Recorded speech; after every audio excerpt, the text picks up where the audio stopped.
এখানে কোনো party office নামমাত্র নয়, কোনো সাইনবোর্ড নাই, ওই ঘরের মধ্যে কোনো চেয়ার টেবিল বসার কিছু আসবাবপত্র নেই, এবং এটা যে পার্টি অফিস এর কোনো সিমটমও ওখানে নেই। আজকে সকালবেলা আমি আমার গ্রামের বাড়ি মেয়ের পাড়া থেকে চাকরা বাজারে আসার পরে চায়ের দোকানে চা খেতে ঢুকবো, এই সময় অনেক লোকের একটা শোরগোল, চাকরা চৌরাস্তার উপরে অনেক চিল্লাচিল্লি। পরে আমি গাড়ি থেকে নেমে লোকজনকে পাঠিয়ে দিই যে ওদেরকে শান্ত করো, কি হয়েছে আমি দেখবো ব্যাপারটা।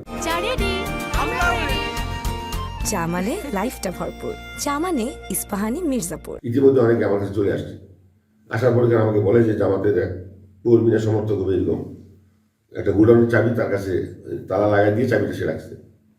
বণিক সমিতির সভাপতি, বর্তমান যে নির্বাচিত সভাপতি, সে আমাকে বলছে ভাই আমার চাবিটা সে আজকে নিয়ে গেছে, চাবিটা আমাকে দিচ্ছে না। পরে আমি তাকে বললাম যে পরিবেশ খারাপ করিও না, আজকে সবে মাত্র একটা নির্বাচন হয়ে গেল, পরিবেশ আর তোমার গ্যাঞ্জাম করো না, চাবিটা তুমি তাকে দিয়ে দাও। তারপর সে ওই ছেলে, আমাদের ছেলেটা চাবিটা তাকে দিয়ে দেয়, দেওয়ার পর সে তালাটা খুলে তাদের মতো করে তার দখলে নেয়। এখন এইটাকেই, এই ঘটনাকে কেন্দ্র করে এইটাকে ভাইরাল করছে। আমি পার্টি অফিস খুলেছি, এখানে কোনো পার্টি অফিস নামমাত্র নয়, কোনো সাইনবোর্ড নাই, ওই ঘরের মধ্যে কোনো চেয়ার টেবিল বসার কিছু আসবাবপত্র নেই, এবং এটা যে পার্টি অফিস এর কোনো সিমটমও ওখানে নেই। এটা কল্পনার বাইরে ঘটনা।